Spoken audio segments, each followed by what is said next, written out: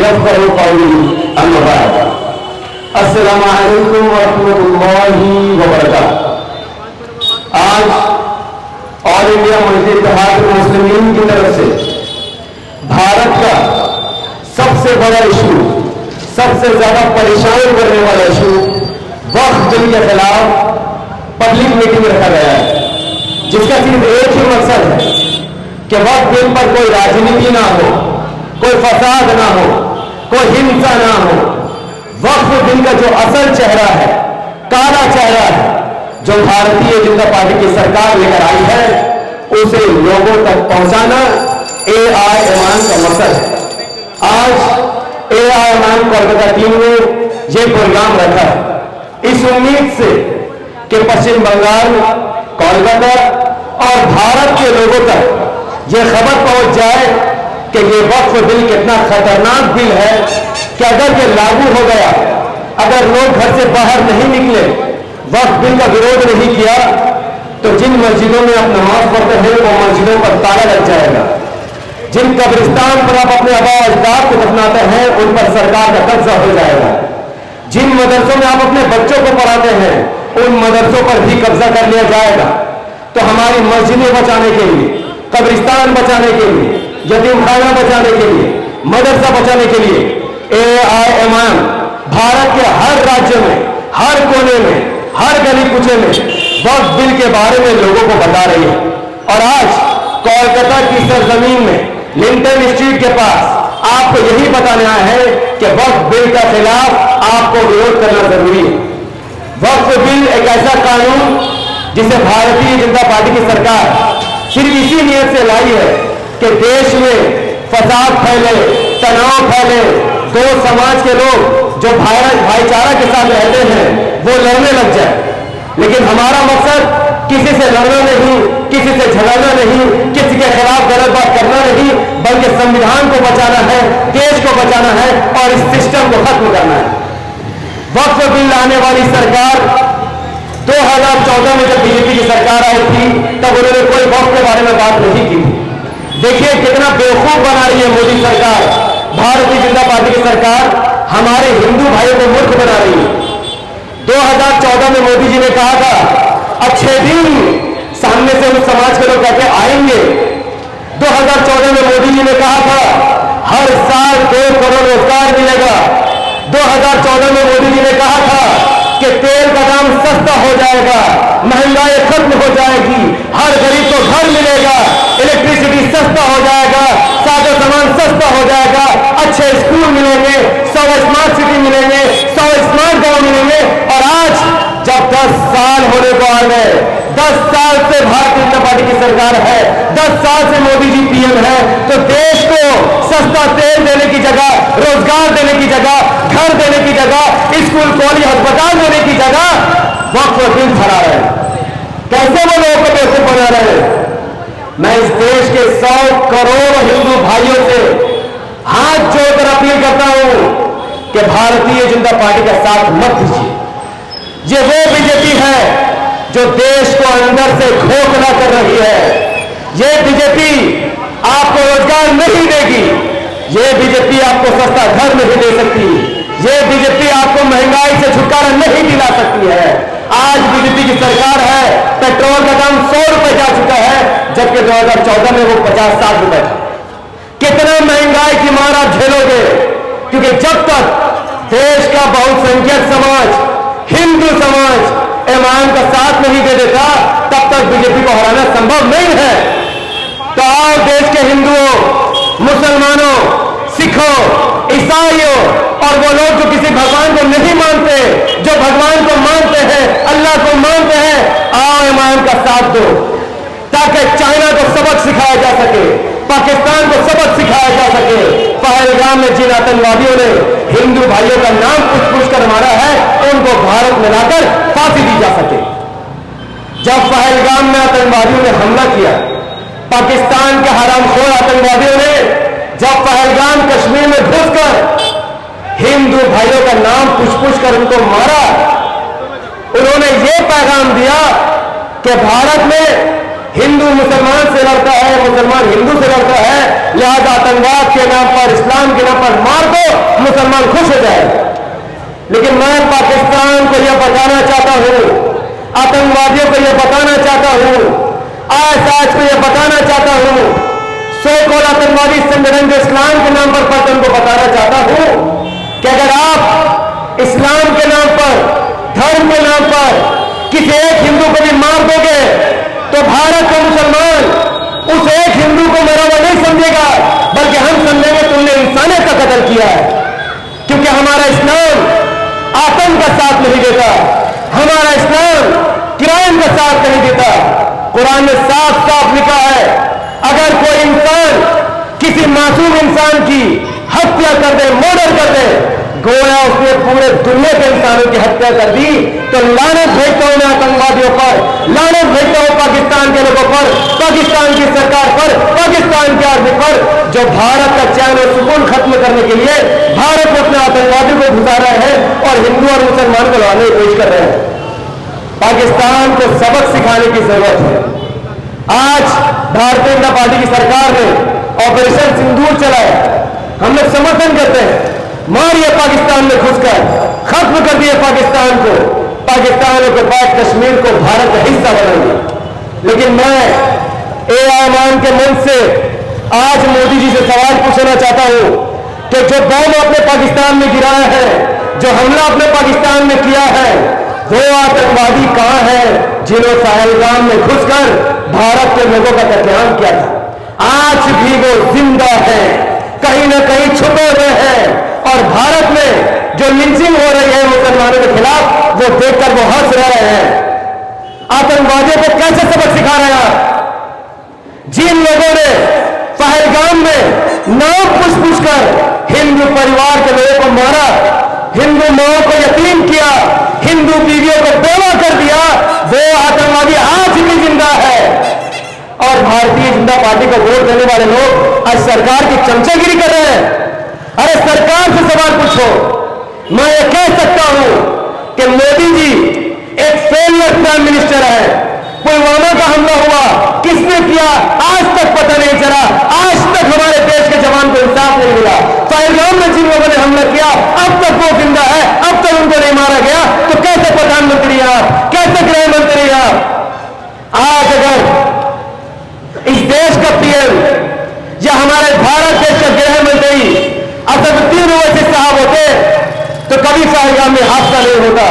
किसी आतंकवादी की हिम्मत नहीं होती कि वो भारत में घुस जाता। और अगर कोई भारत में जिंदा घुसता तो इंशाअल्लाह वो मरकर भारत से वापस जाता, जिंदा होकर नहीं जाता। आज देश को एक कमजोर नेता की जरूरत नहीं है, एक मजबूत नेता की जरूरत है जो खुलकर अपनी बात को लोगों के सामने रखता है।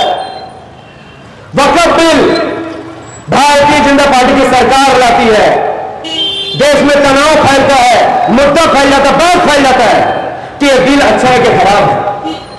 मैं देश के लोगों से सवाल करता हूं, इमाम सिर्फ मुसलमानों की पार्टी नहीं, इमाम देश की पार्टी है, भारत की पार्टी है। और इमाम देश के 140 करोड़ लोगों से सवाल करती है कि बताओ देश में किस बारे में बहस होना चाहिए? क्या देश में यह बहस होना चाहिए कि आर्टिकल 370 हटेगा या नहीं हटेगा, वक्फ बिल आएगा या नहीं आएगा, किस बदला सही है या गलत है? या देश में यह मुद्दा होना चाहिए कि महंगाई कैसे खत्म होगी, रोजगार कैसे आएगा, इंग्लिश मीडियम स्कूल कैसे खोलेंगे, लोगों का इलाज कैसे होगा, अच्छे अस्पताल कैसे बनेंगे, अच्छी सड़क कैसे बनेंगी, और लोगों को पानी कैसे मिलेगा, बिजली का दाम कम कैसे होगा, पेट्रोल का दाम कैसे कम होगा, लिंचिंग कब खत्म होगा, किराया कब खत्म होगा, दंगे कब खत्म होगा? यह सब मुद्दा भड़काने की जगह भारतीय जनता पार्टी की सरकार अफसोस देश के 140 करोड़ लोगों को मूर्ख बनाने के लिए वक्फ बिल लाई। तो वक्फ बिल पार्लियामेंट में आया, पार्लियामेंट में बहस हुई। असदुद्दीन ओवैसी साहब ने खुलकर बोला कि यह बिल मुसलमानों की जमीन की हिफाजत के लिए नहीं है, बल्कि यह बिल मुसलमानों की जमीन छीनने के लिए है, मस्जिद छीनने के लिए है, मदरसा छीनने के लिए है, यतीमखाना छीनने के लिए है, कब्रिस्तान छीनने के लिए है। जिन मुसलमानों ने इमाम को छोड़कर बिहार में जेडीयू को वोट दिया, उस जेडीयू पार्टी ने भारतीय जनता पार्टी के साथ वक्फ बिल का सपोर्ट कर दिया, मुसलमानों के पीठ में खंजर भोंक दिया। आंध्र प्रदेश में जिस तेलुगु देशम पार्टी टीडीपी ने, चंद्रबाबू नायडू की पार्टी ने, जिनको मुसलमानों ने भर भर कर वोट दिया, उस टीडीपी ने भी वक्फ बिल के खिलाफ नहीं बल्कि वक्फ बिल के समर्थन में मुसलमानों का जमीन छीनने के लिए बीजेपी का समर्थन कर दिया। और जेडीयू के समर्थन से, टीडीपी के समर्थन से, आरएलडी के समर्थन से, हिंदुस्तानी अवाम मोर्चा के समर्थन से और एलजेपी के समर्थन से ये जो वक्फ बिल है जिसके खिलाफ हम परेशान हैं, चीख रहे हैं, चिल्ला रहे हैं, अपने दर्द लोगों के बता रहे हैं, ये उनकी वजह से पास हुआ है। और हैरानगी की बात यह है जिन पार्टियों की वजह से यह बिल पास हुआ वो पार्टी किसी और के वोट से नहीं बल्कि मुसलमानों के दम से हर इलेक्शन में जीत जाती है। तो कब तक भारत का मुसलमान धोखा खाएगा? कब तक भारत का मुसलमान खुद की तौहीन कराएगा? क्या हमारे पास नेता नहीं? क्या हमारे पास पार्टी नहीं? 2014 से असदुद्दीन साहब कह रहे हैं कि जिनको आप अपना सहारा समझ रहे हैं असल में वह आपके पीठ में छुरा भोगने वाले हैं। और ओवैसी साहब की एक एक बात सच हो गई। जब राम मंदिर का फैसला आया बाबरी मस्जिद के खिलाफ, असदुद्दीन ओवैसी साहब भारत के इकलौते ऐसे सांसद थे, इकलौते नेता थे जिन्होंने कहा कि हम सुप्रीम कोर्ट के इस फैसले का समर्थन नहीं करते, यह फैसला सही नहीं है, यह फैसला आस्था की बुनियाद पर है, यह फैसला सबूत की बुनियाद पर नहीं है। Supreme court is supreme but not infallible. लेकिन आप जानते हैं मुसलमानों का वोट लेने वाले, राज्य में सरकार बनाने वाले, उन्होंने राम मंदिर के फैसले के बाद क्या कहा? जो बिहार के पूर्व x deputy CM Tejashwi Yadav है जिनको मुसलमान अपना माई बाप मानता है, हर इलेक्शन में उनको वोट करता है, उस तेजस्वी यादव ने कहा कि हम सुप्रीम कोर्ट का राम मंदिर का समर्थन करते हैं। कितनी शर्म की बात है। जिस उत्तर प्रदेश का मुसलमान समाजवादी पार्टी को वोट करता है, अखिलेश यादव को सीएम बनाता है, वो अखिलेश यादव क्या कहते हैं कि हम सुप्रीम कोर्ट का समर्थन करते हैं, राम मंदिर का सपोर्ट करते हैं। अरे पश्चिम बंगाल की बात कीजिए, हम पश्चिम बंगाल की जमीन पर है, कोलकाता की जमीन पर है, यहां की सीएम जो मुसलमानों के दम से सीएम पद पर बैठी हुई है, मुसलमानों के दम से जिस टीएमसी की सरकार है, उस ममता बनर्जी जी ने क्या कहा कि हम सुप्रीम कोर्ट का सपोर्ट करते हैं, राम मंदिर का समर्थन करते हैं। एक लौटा एक मात्र सतुल्य साहब ऐसे नेता थे जिन्होंने कहा नहीं, बाबरी मस्जिद जहां थी वहां है और क़यामत तक रहेगी, चाहे तो उधर मंदिर बना लो या कुछ और बना लो, क्योंकि इस्लाम का किला है, जहां एक बार मस्जिद बन गया वो मस्जिद ही रहेगी। तो भारत के मुसलमानों का क्या रोल बनता है? क्या हमें उस नेता का साथ देना चाहिए जो राम मंदिर का समर्थन करे, ट्रिपल तलाक का समर्थन करे, आर्टिकल 370 के खिलाफ समर्थन करे, या उस नेता का साथ देना चाहिए जो कश्मीरी मुसलमान के साथ खड़ा है, जो ट्रिपल तलाक के खिलाफ खड़ा है, जो वक्फ बिल के खिलाफ खड़ा है, जो लिंचिंग के खिलाफ खड़ा है, जो संविधान के ना लगा? बताइए। आज अफसोस की बात है, देखिए वक्फ बिल आ गया, पास हो गया, सुप्रीम कोर्ट में केस लड़ा जा रहा है, सुप्रीम कोर्ट फैसला सुनाने वाला है कि वक्फ बिल लागू होना चाहिए या नहीं होना चाहिए। और देश के लोगों का क्या हाल है? किसी का पता नहीं है, टीवी से फुर्सत नहीं, मोबाइल से फुर्सत नहीं, उल्टा सीधा वेब सीरीज देखने से फुर्सत नहीं, मूवी से फुर्सत नहीं, गर्म ब्लैंकेट बाहर निकलने में तैयार नहीं।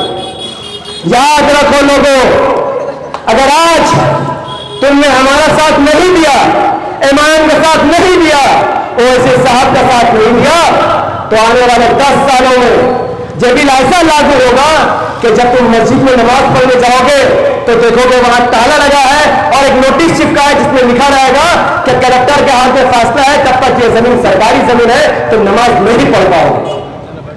अगर तुमने इमाम का समर्थन नहीं किया, ओवैसी साहब का समर्थन नहीं किया, हमारा साथ नहीं दिया, तो 10 साल बाद जब तुम कब्रिस्तान में अपने बाप, अपने भाई, अपने बहन, अपने चाचा जिससे तुम मोहब्बत करते हो, जब तुम उनकी मदद को दफनाने के लिए जाओगे तो तुमसे कहा जाएगा कि ये कब्रिस्तान था, आज नहीं है, जो सरकारी जमीन है, जाओ अपने बाप को, अपने बहन को, अपने भाई को, जिसकी मैयत तुम लेकर के आए हो, जाओ, जैसा हिंदू समाज के लोग जलाते हैं वैसे ही जाकर जलाओ, तब क्या करो। चेयर में जगह खाली, आपसे गुजारिश आई है, चेयर में बैठिए, चेयर में बैठिए, इस महफिल को कामयाब कीजिए, क्योंकि हम लोग अपनी जात की लड़ाई नहीं लड़ रहे हैं, हमें कोई एमएलए बनने के इलेक्शन में नहीं आए हैं, कोई एमपी बनने के लिए आपसे वोट नहीं मांग रहे हैं। वक्फ की जमीन, मस्जिद की जमीन, मदरसे की जमीन, कब्रिस्तान की जमीन और देश के संविधान को बचाने के लिए मैं चिल्ला रहा हूं, ये आपके लिए हम लोग लड़ रहे हैं, ताकि जो हमारे नस्ल होगा, जो आपके बच्चों का भविष्य होगा, उस पर कोई अंधेरा ना छा जाए, उस पर नूर और रोशनी बरकरार है। और आप चेयर में बैठने को तैयार नहीं, अरे हिम्मत कीजिए, चेयर में बैठिए। नारे तकबीर। देखिए जज़ाकल्लाह खैर, आपके सम्मान का बहुत बहुत शुक्रिया, और मैं इज्जत के साथ मैं इसे यहाँ रख देता हूँ, क्योंकि मैं बार बार कहता हूँ कि हमारी लड़ाई बहुत बड़ी है। मोहब्बत करने वाले अल्लाह की तरफ से है, जो मोहब्बत करते हैं जज़ाकल्लाह खैर, और बात मुझे उम्मीद है जो साथ दे या ना दे, नफरत ही क्यों ना करता हो, इंशाअल्लाह वो भी हमारी मेहनत देकर आज नहीं तो कल वो भी मोहब्बत करेगा, वो भी ऐसा फिल्म वाला बनाएगा, इंशाअल्लाह हम लोग मेहनत करते रहेंगे। बात वक्त की है, मस्जिद की है, मदरसा की है और संविधान की है। आजकल ये बहुत देखा जा रहा है कि बीजेपी आ जाएगा, बीजेपी आ जाएगा, इसको वोट दो, उसको वोट दो, बीजेपी आएगा। अफसोस के साथ कहना पड़ रहा है, ममता बनर्जी जो आज से 15 साल पहले नई नई पार्टी बनाकर उभरी थी, सबसे ज्यादा सपोर्ट उनका किसने किया? दलित ने किया, ब्राह्मणों ने किया, यादवों ने किया, आदिवासियों ने किया? नहीं, ममता बनर्जी जी का सबसे ज्यादा सपोर्ट पश्चिम बंगाल के हिंदू मुसलमानों ने किया। उन्होंने देखा एक महिला लड़ रही है, मुस्लिम रिजर्वेशन की बात कर रही है, मुसलमानों को जॉब देने की बात कर रही है, उर्दू को इंसाफ दिलाने की बात कर रही है, तो चलो उनका साथ देते हैं। आज ममता बनर्जी जी की सीएम बनने का 15 साल होने को आ गया। 15 साल किसके दम से सीएम बनी? मुसलमानों के वोट से। एक एमएलए किसके नाम से जीता है? ममता बनर्जी जी के नाम से जीता है, ममता बनर्जी जी के चेहरे से जीता है। अरे एक काउंसिलर, उनका बैकग्राउंड अच्छा नहीं, उनका फ्यूचर अच्छा नहीं, उनका पास्ट अच्छा नहीं, फिर भी यहां के मुसलमान ममता बनर्जी जी का चेहरा बदल कर वोट कर देता है। तो 15 साल में आपने क्या दिया? आपने कहा रिजर्वेशन देंगे मुसलमानों को, नहीं दिया। आपने कहा स्कूल लेंगे, कोई मुस्लिम इलाके में अच्छा स्कूल नहीं है। आपने कहा हॉस्पिटल बनाएंगे, किसी मुस्लिम इलाके में ऐसा हॉस्पिटल नहीं जैसा प्राइवेट हॉस्पिटल होता है। मुस्लिम इलाकों में कचरा भरा हुआ है, मुस्लिम इलाकों में मच्छर घूम रहे हैं, मुस्लिम इलाकों में स्कूल कॉलेज हॉस्पिटल कुछ नहीं है तो सिर्फ गुंडे मवाली भरे हुए हैं जो लोगों को परेशान करते हैं। चलो ये छोटी छोटी बातें हैं, मेरे नजर में स्कूल कॉलेज हॉस्पिटल सब छोटी छोटी बातें हैं। और सरकार आएंगी जाएंगी, वादा करेंगे, वादा नहीं निभाएंगे, चलता रहेगा।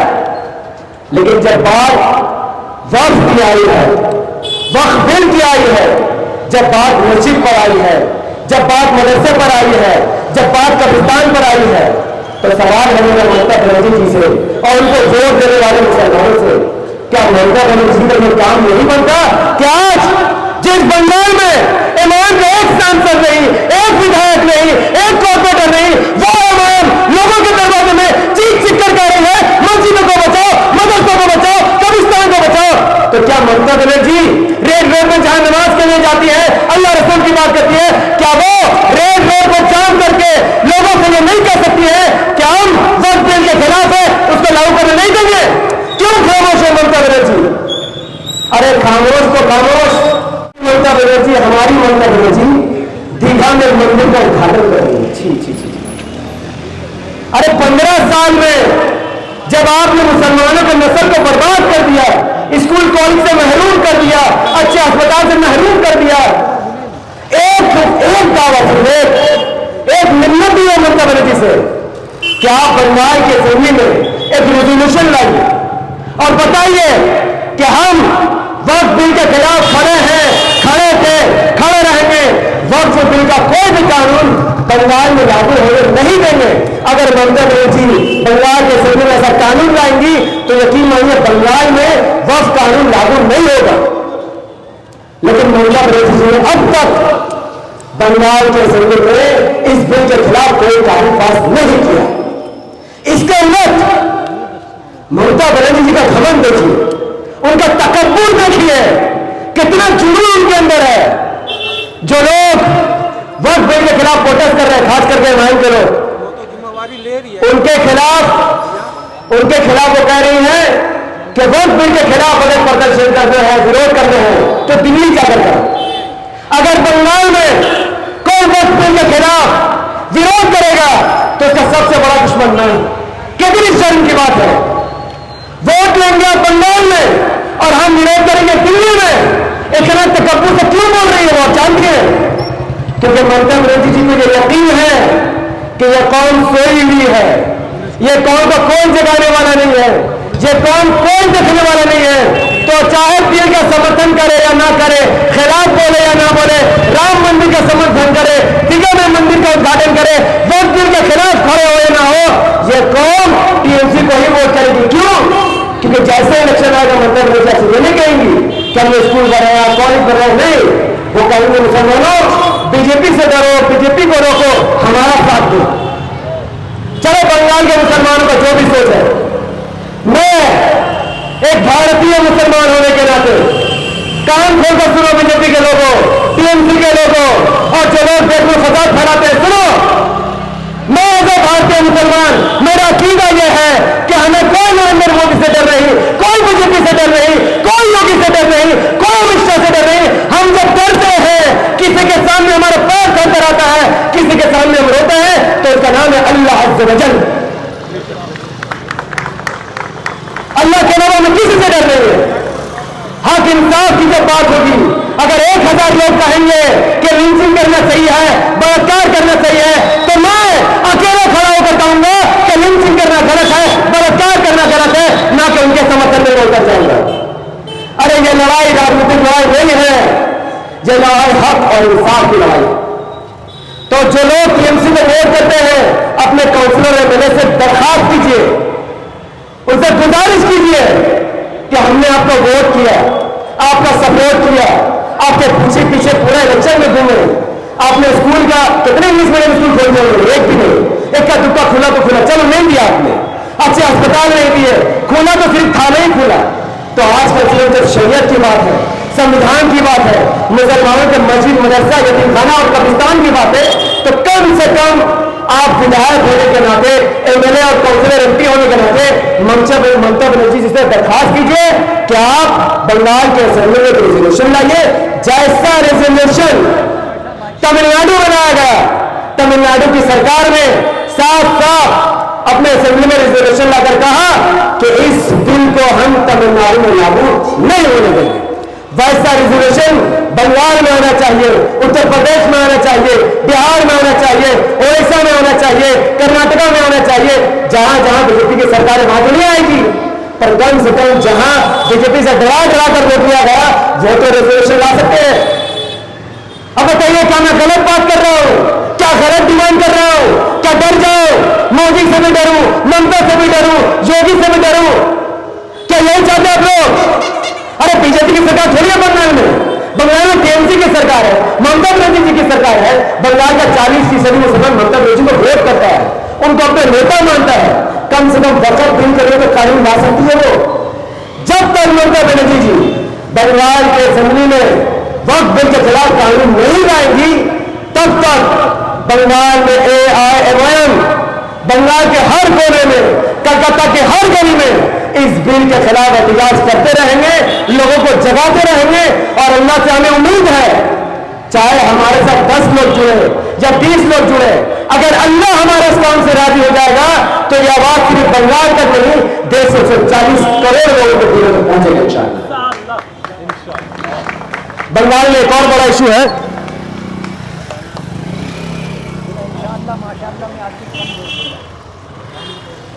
आपको पता है कि वक्फ बिल से एक बहुत बड़ा मुद्दा है, वो है गुस्ताख रसूल। हम भारत में 25 करोड़ मुसलमान हैं। चलो आप कोई भी पार्टी करो, आप टीएमसी को वोट दो, आई डोंट केयर, कांग्रेस को वोट करो, आई डोंट केयर, आप सीपीएम का साथ दो, मुझे कोई परवाह नहीं। इमरान में आओगे तो सुभान अल्लाह, नहीं आओगे तो जज़ाकल्लाह खैर। लेकिन जब नबी की गुस्ताखी होगी तब भी तुम पार्टी देखोगे। जब रसूलुल्लाह सल्लल्लाहु अलैहि वसल्लम के शान में गुस्ताखी की जाएगी तब भी तुम ये देखोगे कि किसके बैनर पहले विरोध हो रहा है और किसके बैनर पहले विरोध नहीं हो रहा। एक लड़की है जिसका नाम है शर्मिष्ठा, कोलकाता में रहती है, पुणे में पढ़ाई करती है, लॉ का पढ़ाई कर रही है, कानून की पढ़ाई कर रही है। उसने कुछ दिन पहले पाकिस्तान के खिलाफ बोलते बोलते हमारे और आपके और पूरे दुनिया के नबी रसूल करीम सल्लल्लाहु अलैहि वसल्लम की शान में गुस्ताखी करी। अरे गुस्ताखी की तो की, फिर इस पर सफाई भी पेश करने लगी। सोशल मीडिया में खूब हल्ला हुआ, इस पर एफआईआर करो, इस पर एफआईआर करो।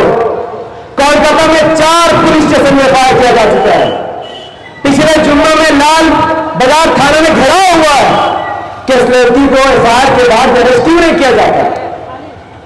आज भारत में न टीएमसी गुस्ताखे रसूल के लिए बोल रही है, न समाजवादी पार्टी गुस्ताखे रसूल के लिए बोल रही है, न कांग्रेस गुस्ताखे रसूल पर कुछ बोल रहे हैं, न सीपीएम कुछ बोल रही है। तो क्या नबी गुस्ताखी, रसूलुल्लाह सल्लल्लाहु अलैहि वसल्लम की गुस्ताखी हम भारत के मुसलमान और बंगाल के मुसलमान बर्दाश्त करेंगे? अरे मैं बार बार कहूंगा, तुमने नहीं दिया हमें स्कूल, नहीं दिया हमें कॉलेज, नहीं दिया इंस्टीट्यूट, नहीं बनाए हमारे रास्ते अच्छे, मच्छर के बीच हम जिंदगी गुजार रहे हैं, कूड़े के बीच जिंदगी गुजार रहे हैं, सब माफ हो जाएगा। रसूलुल्लाह सल्लल्लाहु अलैहि वसल्लम की गुस्ताखी करने वाली वो लड़की जो कोलकाता से है, उसको कोलकाता की पुलिस गिरफ्तार क्यों नहीं करती? ममता बनर्जी जी की सरकार उस लड़की पर कार्रवाई क्यों नहीं करती? एक हफ्ते तक हम और आप जैसे लोग सोशल मीडिया में कोलकाता पुलिस को टैग करते रहे। ममता बनर्जी को मैंने खुद टैग किया है कि मैं पार्षद इमाम, कोलकाता प्रेसिडेंट, डिमांड कर रहा हूं कि उस गुस्ताखे रसूल को गिरफ्तार किया जाए, उस पर धाराएं लगाई जाए। उसने देश के साथ गद्दारी की है, देश की एकता और अखंडता पर तोड़ने की कोशिश की है। वो चाइना की दलाली, पाकिस्तान की दलाली कर रहे हैं। इस देश को नुकसान करे, अरेस्ट करो। न ममता बनर्जी जी के कान में चूई रहूंगा, न कोलकाता पुलिस के कान में चूई रहूंगा। तब मुझे बहुत अफसोस हुआ कि यार हम भारत में 25 करोड़ मुसलमान हैं, 25 करोड़, और हमारी कोई हैसियत नहीं, हमारी कोई औकात नहीं, हमारी कोई मिसाल नहीं। कोई भी मुंह उठाएगा रसूलुल्लाह सल्लल्लाहु अलैहि वसल्लम की गुस्ताखी कर देगा, कोई भी मुंह उठाएगा रसूलुल्लाह सल्लल्लाहु अलैहि वसल्लम के खिलाफ उल्टा सीधा बात करेगा। क्यों? क्या हम सोए हुए हैं या हम मुर्दा कौम बन चुके हैं? अरे नबी की इज्जत की लाज रखो मुसलमानों। अगर कोई रसूलुल्लाह सल्लल्लाहु अलैहि वसल्लम की गुस्ताखी करेगा, रसूलुल्लाह सल्लल्लाहु अलैहि वसल्लम में इसका कोई फर्क नहीं पड़ेगा, क्योंकि आप सल्लल्लाहु अलैहि वसल्लम ने अपनी पूरी जिंदगी में सिर्फ अच्छाई रखी है, बुराई से अल्लाह ने उनको पाक रखा था। तो कोई अगर उनका इल्जाम लगाता है, इससे अल्लाह और उसके रसूल का फर्क नहीं पड़ता। लेकिन हमारा क्या किरदार बनता है, हमारा क्या रोल बनता है, हमें कैसे रहना चाहिए भारत में? 70 साल से भारत के मुसलमानों ने बहुत बड़ी गलती की है। एक तो अपनी पार्टी नहीं बनाई, अपना नेता नहीं चुना, वेस्ट बंगाल में टीएमसी की तरफ चले गए, बिहार में आरजेडी जेडीयू की तरफ चले गए, यूपी में एसपी बीएसपी कांग्रेस की तरफ चले गए, और पूरे भारत में कांग्रेस की तरफ पैसा वोट करने लगे। अपनी आवाज, अपनी क्यादत, अपनी लीडरशिप, अपने नेता को नहीं चुने। और एक असदुल मसीह साहब जो कश्मीरी मुसलमान पर बोले, दलित पर बोले, लिंचिंग पर बोले, ताहिर खान की जब मौत हो जाता उस पर बोले, हाफिज जुनैद को जब मारा जाता उस पर बोले, संविधान पर बोले, तो उसको क्या कहते? बीजेपी का बेटी है, एजेंट है। आज जिस नेता को तुमने बीजेपी का एजेंट कहा, उस नेता का तुमने सपोर्ट नहीं किया, तो आज तुम्हारा क्या हाल हुआ? देखो, नबी की गुस्ताखी हो रही है, रसूलुल्लाह सल्लल्लाहु अलैहि वसल्लम की गुस्ताखी हो रही है, और पुलिस उस मजलूस पर कार्रवाई करने को तैयार नहीं। अरे क्यों गुस्ताखी कर रहे हो भाई? मैं उन लोगों से पूछता हूं जिनका दिल इस्लाम के खिलाफ भरा हुआ है, जिनका दिल रसूलुल्लाह सल्लल्लाहु अलैहि वसल्लम के जहर से भरा हुआ है, हमारे इस्लाम से क्या तकलीफ है आपको? हमारे प्यारे आका रसूल करीम सल्लल्लाहु अलैहि वसल्लम से क्या दिक्कत है आपको? 1400 साल पहले जब रसूलुल्लाह सल्लल्लाहु अलैहि वसल्लम को नबूवत नहीं मिली थी, तब लड़की होने की वजह से एक लड़की को जैसे पैदा होती थी उसे झूठा दफना दिया जाता था। सौतेली मां से लोग शादी करते थे, बहन भाई का हक मार देते थे, एक दूसरे पर हमला करते थे, कौम के नाम पर लड़ते थे, जात के नाम पर लड़ते थे, मूर्ति पूजा करते थे, औरतों को मनहूस समझते थे। जब रसूलुल्लाह सल्लल्लाहु अलैहि वसल्लम को अल्लाह ताला ने नबूवत से सरफराज किया, तो अल्लाह के रसूल सल्लल्लाहु अलैहि वसल्लम ने जिंदा दफनाई हुई लड़कियों को दफनाने को किराम कहा। उन्होंने कहा कि एक लड़के से ज्यादा फजीलत लड़की के अंदर अल्लाह ने रखा है। जो एक लड़की जिसको आप जिंदा जमीन में दफना रहे हैं, अगर आप उस लड़की को दफनाओगे नहीं, बल्कि उस लड़की को प्यार से पालोगे, प्यार से बड़ा करोगे, उसको तालीम दोगे, उसको इस्लाम सिखाओगे, अच्छे लड़के से शादी करोगे, तो अल्लाह ताला आपको बदले में जन्नत में मेरा पड़ोसी बनेगा। क्या इस बात से तकलीफ है आपको कि लड़की को मनहूस कहने की जगह जिस वक्त पूरी दुनिया औरत जात को मनहूस समझती थी, उस औरत जात को सम्मान दिलाने का काम हमारे नबी सल्लल्लाहु अलैहि वसल्लम ने किया है। क्या इस बात की तकलीफ है आपको? क्या तकलीफ है? रसूलुल्लाह सल्लल्लाहु अलैहि वसल्लम ने फरमाया, जो इंसान, जो मुसलमान अपने पड़ोसी को तकलीफ दे वो मुसलमान नहीं है। क्या इस बात से तकलीफ है आपको? जिस विधवा औरत को आप मनहूस समझते थे, पत्थर से मारते थे, बंद कमरे में कैद कर देते थे, आज भी भारत में कई लोग विधवा औरत को मनहूस मानते हैं। लेकिन हमारा इस्लाम और प्यारे आका रसूलुल्लाह सल्लल्लाहु अलैहि वसल्लम ने ऐसी विधवा औरत के साथ शादी करके उसे मुसलमानों के लिए और दुनिया के लिए उम्महातुल मोमिनीन का दर्जा दे दिया। क्या औरत के सम्मान देने के बाद आप लोग नबी से नफरत कर रहे हैं? जो लोग मेरी बातें सुनेंगे, हिंदू हो या मुसलमान, सिख हो या ईसाई, वो जान जाएंगे इस्लाम किसी का जान लेने का नहीं बल्कि जान बचाने का नाम है। इस्लाम किसी को प्यासा मारने का नहीं बल्कि पानी पिलाने का नाम है। इस्लाम किसी को धोखा मारने का नहीं बल्कि खाना खिलाने का नाम है। इस्लाम कहता है औरतों का भी प्रॉपर्टी में हिस्सा है। इस्लाम कहता है बीवी का भी घर में हिस्सा है। इस्लाम कहता है कि माँ बाप को जो सम्मान करेगा, माँ बाप का जो ख्याल करेगा, उसे जन्नत मिलेगा। ये सिर्फ इस्लाम कहता है, दुनिया का कोई धर्म ऐसी अच्छी अच्छी बातें नहीं कहता है। और आप सब इस्लाम पर गाली देते हो। अरे अल्लाह के रसूल सल्लल्लाहु अलैहि वसल्लम को गाली देने वालों, उनकी गुस्ताखी करने वालों, आओ एक बार इस्लाम के खिलाफ जो जहर तुम्हारे अंदर भरा हुआ है और हमसे बात करो, मुझसे डिबेट करो। आओ मैं आपको बताऊंगा इस्लाम की खूबसूरती क्या है, इस्लाम की भलाई क्या है। आज अगर ये दुनिया बची हुई है, दुनिया में 8 अरब लोग रहते हैं, तो इसका जिम्मेदार सिर्फ इस्लाम है। अगर इस्लाम नहीं होता तो लोग काले गोरे के नाम पर कटकर मर जाते, जात पात के नाम पर कटकर मर जाते, अमीर गरीब के नाम पर कट जाते और दुनिया में कोई जिंदा नहीं होता। ये तो इस्लाम की दावत है, इस्लाम की खिदमत है, रसूल करीम सल्लल्लाहु अलैहि वसल्लम की मेहनत है, जिन्होंने ये फरमाया कि काला गोरा एक बराबर है, अमीर गरीब एक बराबर है। इस्लाम में कोई छूट छाट नहीं, इस्लाम में कोई जात पात नहीं। अपने भाई का ख्याल करो, अपने भाई की मदद करो। जो शख्स अपने भाई की मदद करता है, अल्लाह उसकी मदद करता है। इस तालीम, इस एजुकेशन की वजह से आज ये दुनिया बची है। तो फैसला आपको करना है। जो अल्लाह रसूल की बात करेगा, जो वक्फ बिल के खिलाफ उतरेगा, जो लिंचिंग के खिलाफ बोलेगा, आप उसका साथ दोगे, या जो दिघा में मंदिर का उद्घाटन करेंगे, जो टीएमसी, जो ममता बनर्जी जी वक्फ बिल के खिलाफ असेंबली में कानून लाने पर तैयार नहीं, आप उनका समर्थन करेंगे, या जो ममता बनर्जी जी राम मंदिर का समर्थन करती है, आप उनका समर्थन करेंगे। ये फैसले आपको करना है, क्योंकि वोट देने का अधिकार आपको है। आप जिसको चाहे उसको वोट कर सकते हैं, बस फैसला आपको लेना है। अगर आपको मस्जिद बचाना है, मदरसा बचाना है, अगर आपको कब्रिस्तान बचाना है, तो आओ खुदा रहमान का साथ दो। असदुद्दीन ओवैसी साहब, इस मर्द मुजाहिद को अकेला मत छोड़ो। इन्हें हमारी ताकत की जरूरत है, हमारी मोहब्बत की जरूरत है। जिस वक्त जब रसूलुल्लाह सल्लल्लाहु अलैहि वसल्लम अकेले तबलीग करते थे, अल्लाह ताला ने भरोसा दिलाया कि आपके साथी आएंगे। यकीन रखिए, आज जब नबी सल्लल्लाहु अलैहि वसल्लम अकेले थे, वफात आते आते 1 लाख से ज्यादा लोगों ने इस्लाम कबूल किया। आज ये मर्द मुजाहिद अकेला बीजेपी से लड़ रहा है, बातिल ताकतों से लड़ रहा है, आतंकवाद के खिलाफ लड़ रहा है, फसादी लोगों के खिलाफ लड़ रहा है। क्या आप इसका साथ नहीं दोगे? तो मैं उम्मीद करता हूं, जो पैगाम मैं आपके सामने रखने आया था, अल्लाह ताला उसे हर किसी के कानों तक और हर दिलों तक अल्लाह उसे महफूज रखेगा। और मेरी मैं अपनी बात को खत्म करता हूँ। अगर मेरे बोलने में किसी को भी तकलीफ हुई हो तो मैं माजरत चाहता हूँ। मेरा एक ही मकसद है कि आप जाग जाए, आपकी जमीन जाग जाए, अल्लाह और रसूलुल्लाह सल्लल्लाहु अलैहि वसल्लम की मोहब्बत आपके दिलों में फैल जाए। इससे ज्यादा मेरा कोई मकसद नहीं है। वाखिर दवाना अल्हम्दुलिल्लाहि रब्बिल आलमीन। अस्सलामु अलैकुम व रहमतुल्लाहि व बरकातहू।